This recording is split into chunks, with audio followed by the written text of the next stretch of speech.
I think one of the reasons why it's viewed as a scam is because, like, as stated, it's getting more and more expensive. You stated $180,000 just for a degree that might not get you a job. And I'm not trying to, like, I'm not bringing immigration to this, but I've stated this before. A lot of immigration, especially mass immigration, it will not lower your wages, but your wages will increase at a slower rate. Like, they studied, not granted, the studies was done in, like, Europe and, like, the Middle East, not really Middle East, but like around Greece or somewhere around there. And they took results from cities that have, strict immigration laws compared to cities that don't have strict immigration laws.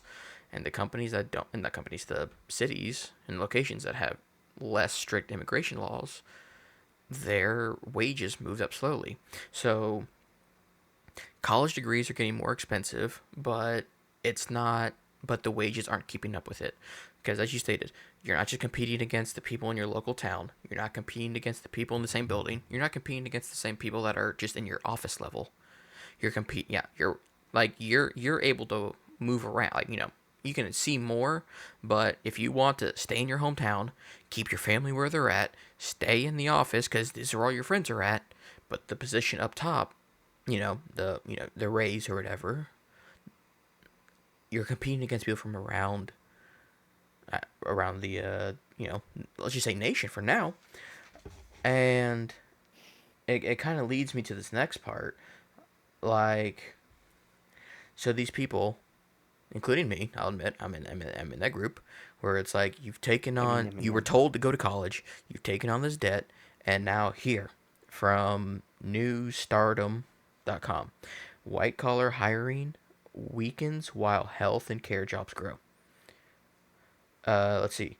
This is the one you sent me. It was like in the United States, the latest job report showed 130,000 new positions in January 2026, and an unemployment rate that still looks benign at 4.3%. Most of those gains came from healthcare and social assistance, which together add more than 60% of new jobs, revision while revisions total well, sorry, cut total 2025 growth down to just 181,000 the weeks in the year. Let's see. I'm trying to figure it out. Not figure it out. Oh, here it is. So you sent me this. Market commentators digging into the same data estimate that are what? Well, that's weird. Into the same data set, estimate that there are now only 1.6 job openings per 100 employees in professional and business services, the lowest level in at least 11 years. Now, I don't know how it was for you, but a lot of, like, at least when I was growing up, when you go to college, you weren't doing it because you wanted to be a farmhand. You weren't doing it Mm-hmm. because you wanted to be an overqualified janitor. You did it because, one, the more it was more money. B, it was supposed. Now, even my grandparents told me this, but they also were farmers when they were when they told me to go to college. They're like, get an office job, get a degree, you'll get an office job, you'll make more money. So now, according to New Stardom or whatever, we have a bunch of people taking on debt, $180,000. Let's say 100,000 to $180,000, probably hoping to get some kind of office job. But now, out of 100 employees, 1.6 of them, what's called out of 100 employees, 1.6%, not percent, 1.6 job openings are available. So that's 100 people fighting for essentially two positions. So, and not only they're fighting for two positions, they're fighting for two positions where the wage probably isn't much more than what they would, you know what I mean? Because again, Mm-hmm. you have a bunch of people with degrees, just like you could say there's a bunch of people immigrating anywhere. We'll just say, oh no, the United States. I say it all the time. The wages don't go down, but they move up slower. So you're taking on extra money from college to fight for an even harder position to get, for a job where the wages are only slowly going up, and they're not keeping up with, well, inflation and how Mm-hmm. much you need to pay that back. You know what I mean? And again, Hmm. these are loans; they compound. Oh yeah, I think I saw something. This is a take I've stolen from Twitter. I think genuinely there's potentially an issue where like, and this isn't like a race thing uh, particularly, but I think in the United States, because we're Americans and we have lifestyle expectations, right? You get out of Absolutely. college and you know, I kind of want 100K. Like I dumped a bunch of money into this. I'm a very educated person, and I'm a motherfucking American. God damn it! All right, Mm-hmm. I earned this high paying entry level job. Okay, I earned it. I did the plan. I went to college. I went to high school. I checked all the boxes. Right, and I went the extra mile to go to college. Okay, I deserve a good, like a good starting wage. I should be able to, on a year's salary, pay for rent in a nice city, in a decent part of a decent city, um, eat at a decent restaurant like every month or so, and afford a car, a nice new car, like a Toyota, and like buy myself some like small luxury good once a year, like Gucci loafers or something. Like that is sort of the expectation of the college graduate is like Mm-hmm. I want to have a like cushy entry into a nice career. I don't want to go like to be next to someone who's been grinding this out since high school. And if they have, I want them to be 20 years older than me. Like I did the thing. I learned the stuff. Like I'm an American. I feel owed these things. And companies either don't or can't, probably don't want to give that because that's not cheap, right, for the company. Um, and I think a lot of this particular crisis of companies being unwilling to sort of, and you know what, my sort of most controversial opinion on this is like, and you know what, that's what those college graduates deserve. They're Americans. I Mm-hmm. want this country to be filthy rich. I want its citizens to be filthy rich. Yeah, I want a nation where that's the norm. Where like you know what? Maybe 30% of people ever actually make it out of college, right? For example. But I want those 30 people to be like in the top 30% of earners. That doesn't feel too crazy. Um, Yeah. and I think companies don't want to do that. And I think part of globalization, as good as globalization is, and as much as I am a fan of it, there is this really obnoxious tendency with like this was sort of part of the whole H1B conversation that came around a little bit ago, which was like I do think there is a level of like you can offer some of these H1B guys like a third, like half or a third of what you would offer an American hire, and they're technically considered the same level of exceptional talent and bring them over like one time cost, bing bang boom. You can pay them like 60 grand, which is a decent amount of money. But like let's say in this example, it's your average high school graduate is air quotes owed $100,000, or high school the average college graduate is owed $100,000, brand new salary. Or we'll say 80 grand, brand new salary. You can pay this person like 40 grand and put them in a not nice part of a not nice of a less than nice or the less than nice part of your city in an okay-ish meh, maybe apartment, and they'll drive a ratty old car or take some form of public transport because anywhere in America is better than everywhere where they're from. um, and then they'll send half their, a quarter of their paycheck back, and that will basically lift their entire family out of poverty.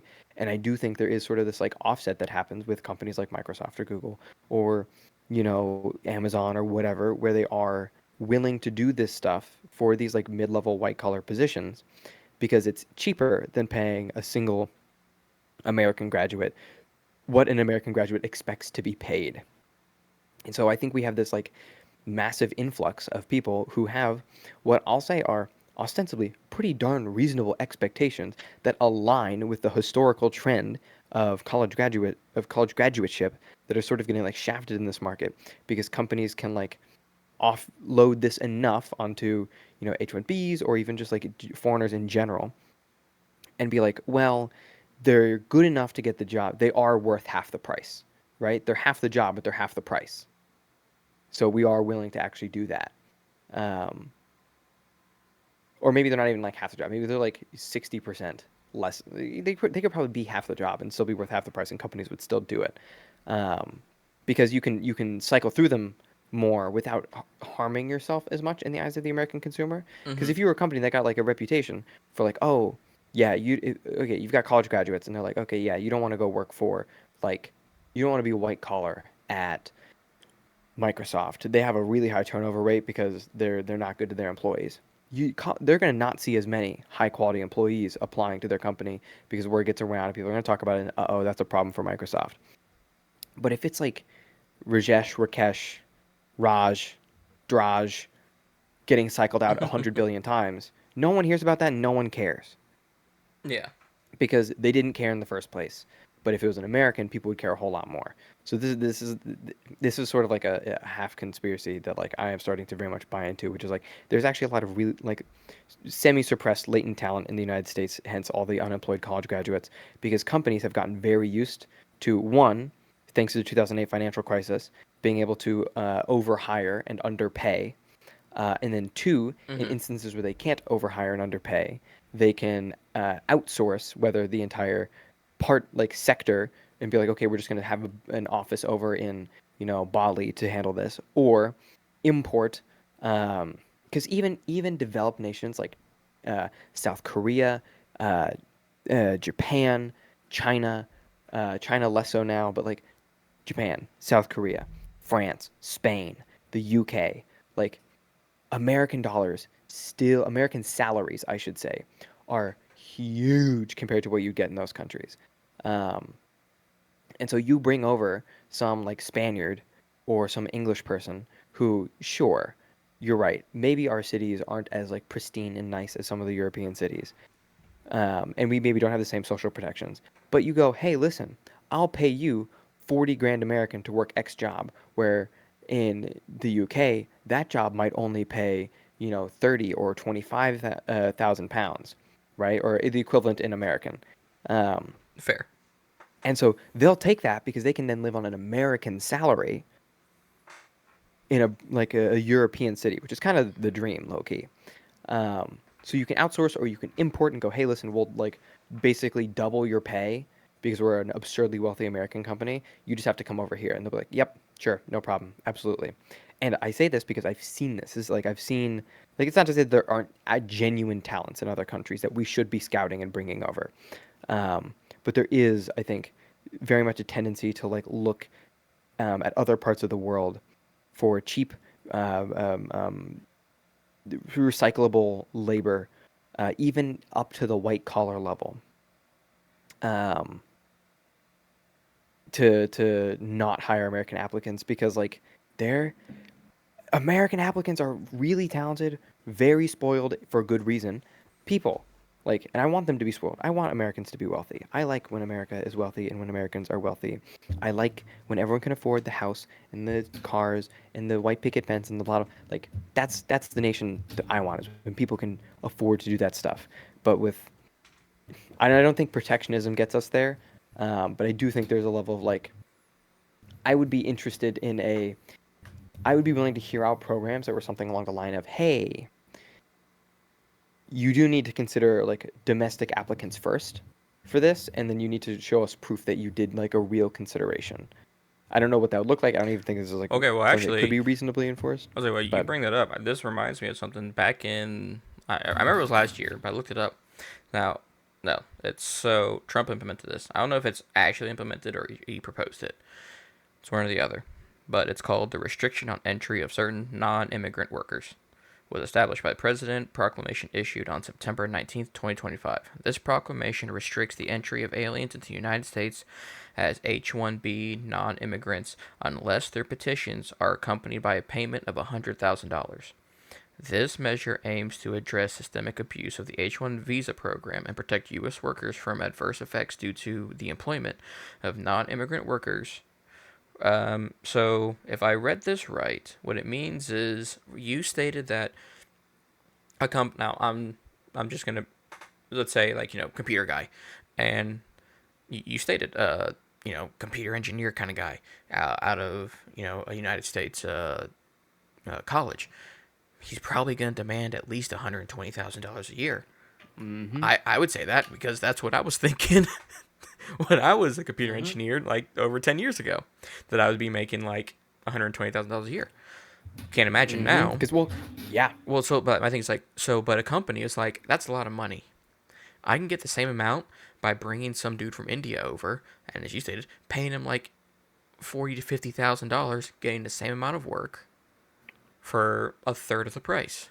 Now, And I can theoretically like make them work longer and harder hours because they have fewer options, right? Losing this job is a lot worse for them oh yeah, than it would be for an American. I've seen what a head massage costs in India.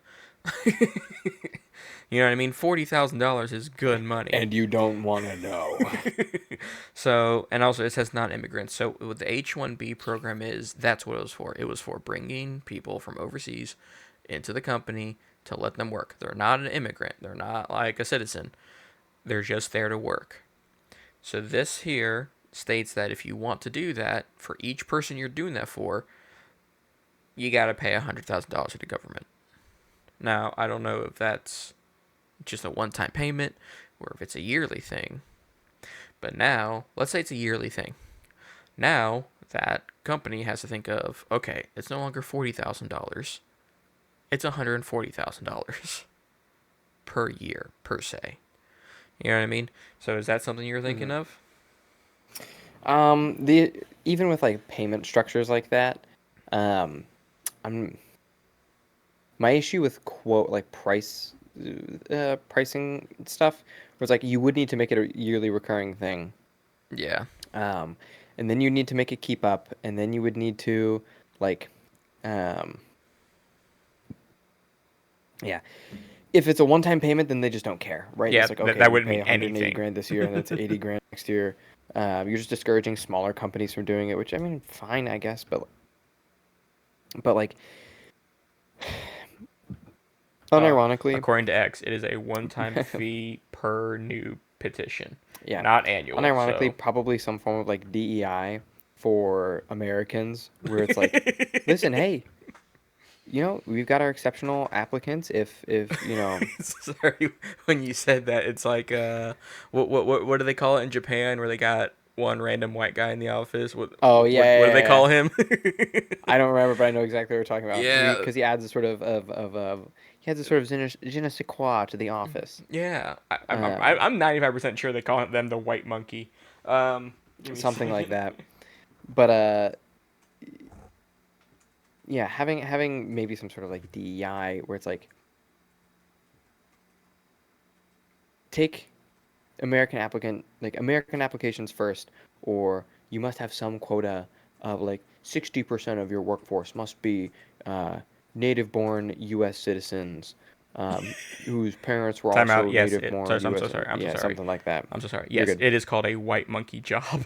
A white monkey job. Okay. Okay. Well, how about this? I don't know because I But don't. see, payment stuff is like that's just you're putting a price tag, and so the bigger company is more willing to pay it even because you're not just trying to compensate them for the you're not just trying to stop because if you're a company, you're going, okay, well, I can pay 180 grand a year to hire this guy. I can pay 180 grand to hire this guy. Um, the first guy is an H-1B visa, and I get to exert so much more power over him. I'm willing to pay him the same as an American because I can still exert way more power and influence over him.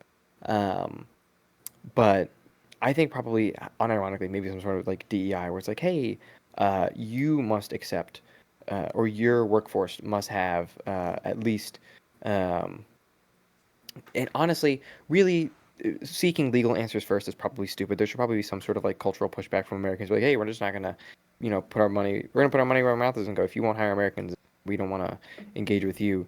Yeah, absolutely. But maybe having something where it's like 60% of all uh, new hires or staff of your company, if they want to operate in the United States, must consist the U.S. offices, or yeah, because you don't want to scare the entire company away, but like have some sort of thing where it's like, hey man, we need to employ Americans, and you need to be on board with that. So, Yeah. 40% of your workforce must consist of uh, or you cannot consider here's a better one.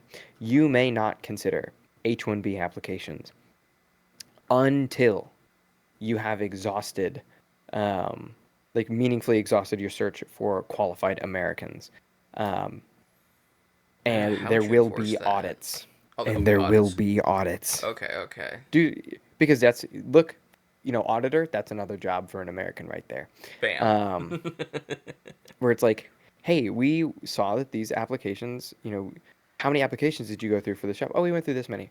Oh, really? How many rounds of interviews did you have? None. Okay, so out of 200 applicants, not one of them you thought could be trained to do this job effectively. Of these American graduates, send us their resumes. We will also be reaching out to the people you send us to ensure that like you are sending us real and valid resumes. Oh, so we're looking through this resume here, and it seems like this 4.0 Stanford grad, um, who did CS coding, actually does the exact languages you were asking for. Is there a reason you didn't reach out to this person with a thing? It's like, uh, uh, he was gay. Fair enough. No. But like, it's some thing like that where it's like, hey, you don't get to just go, ah, we tried, give up, see ya. Like, you gotta hire. I honestly, maybe the audit system is like the ingenious silver bullet here, where it's like, because one, that's a job for an American, uh, and then two, it's like, hey, you have to actually like legit put real effort into this. You don't get to like PPP loans this, where you get to put out fake job listings, so that way you can say that you're still looking for applicants but never hire anyone. Like there will be audits that come down, and when we see that you've gotten, let's say 1,000 resumes and you still didn't find someone to fill the position, well, let's look at those resumes real quick. Let's go through that together.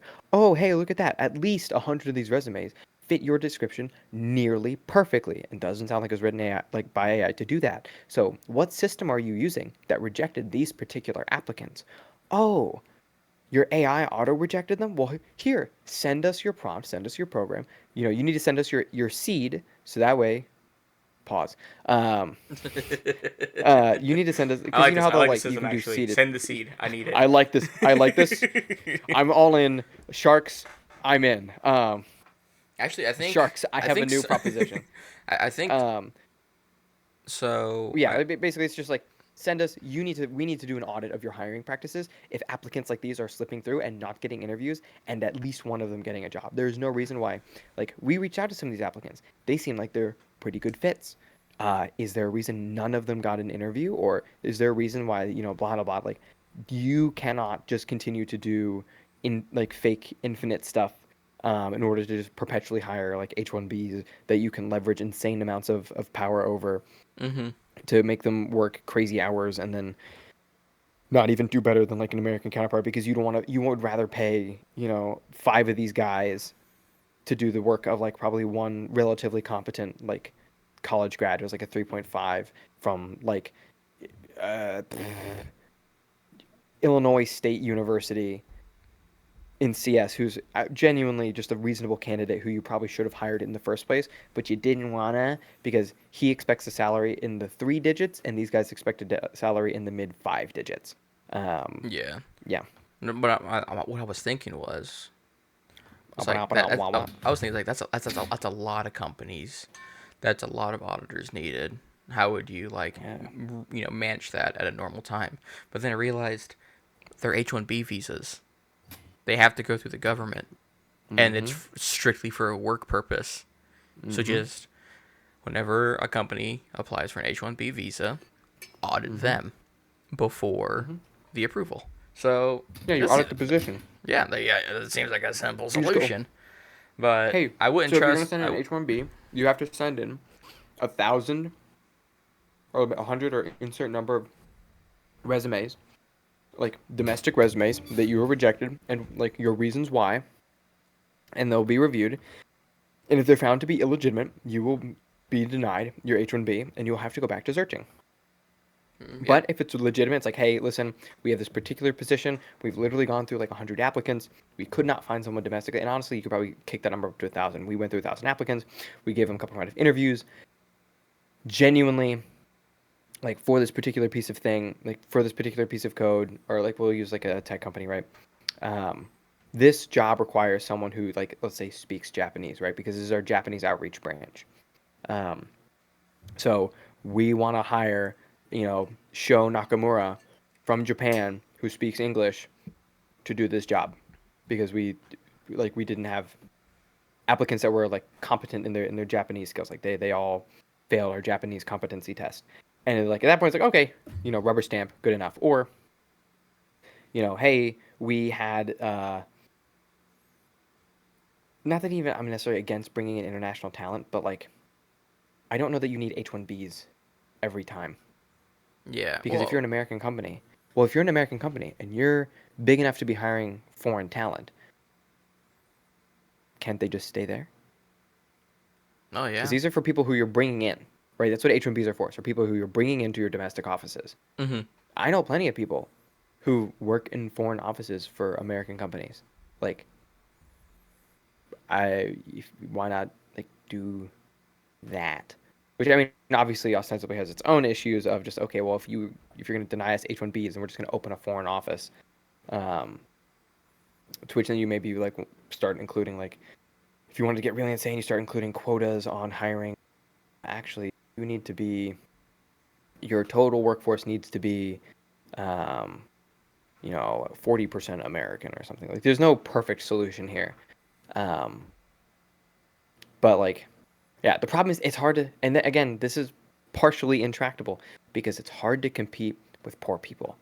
For the same reason why, like, we kind of talked about this where it came to like immigration, where it's like illegal immigrants are like they're kind of like this art of H1Bs, and illegal immigrants are kind of like these weird economic buoys for the United States that allow companies to engage in really, really bad corporate practice of like Jose, the illegal, is willing to take 199 under the table to do the same job that, John would ask, or like, Tyrone would ask, Like 800 for a it. dollar, or Oh. not even 800, just like $15, like $15 an hour. Oh, I thought you meant like Like, he like Jose would take $199 under the table, and Steve would oh no, take like a 800. dollar 99, Oh, like literally a yeah, dollar and 99 cents an hour. yeah, because Versus, that's still good John or money to Tyrone who are them. like, nah, man, I want my $15 an hour. I want my $10 an hour. I want my like my federal minimum wage at least. Um, and so you can sort of like shift your cost of doing good, your cost of doing business, and your cost of goods sold. Like you can move around a whole bunch of numbers in funky, artificial ways when you do stuff like this. This is partially why they do H1B visas. And also, you can flex crazy amounts of power over Jose and Rajesh in this particular instance because uh, Jose wants a dollar 95. Jose, I will report you to ICE. Oh, I'm sorry. I take dollar 90. I take dollar. I'm sorry. uh, Rajesh asks for a raise from 50,000 to 55,000. Rajesh, I will fire you and send you home. Please, I'm sorry. I need this job. I'm so sorry. I apologize. This is Like secretly an it's application for his voice acting career. yes, it is.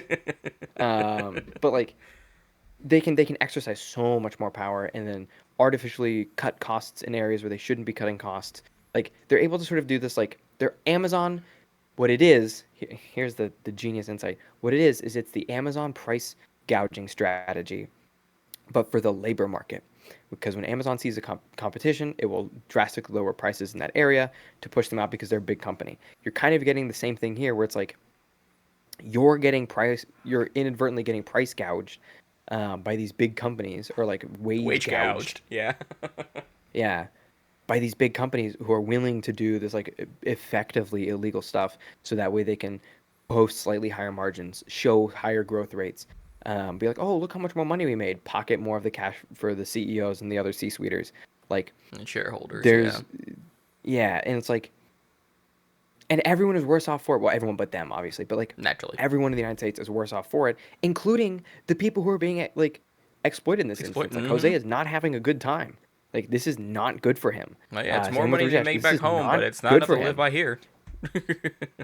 Yeah, and it's like these people are being exploited, which is bad, and then Americans are being denied jobs that they probably should be reasonably getting, which is also bad. And the only people who are making it out are the Epstein guys, and they just have to die in Minecraft. Yeah. No, that. Yeah. But yeah, yeah, that's what. Yeah, that's the frustration where it's like it's such a hard thing to fight because it's hard to outcompete poor people when they're And it seems It's hard to like beat a wage slave when it comes to price. yeah, and it seems like the economy's been building towards that since like the Mm-hmm. 90s. You know what I mean? They've relied on it, so Mm-hmm. tearing it down would affect everybody else. Right? But like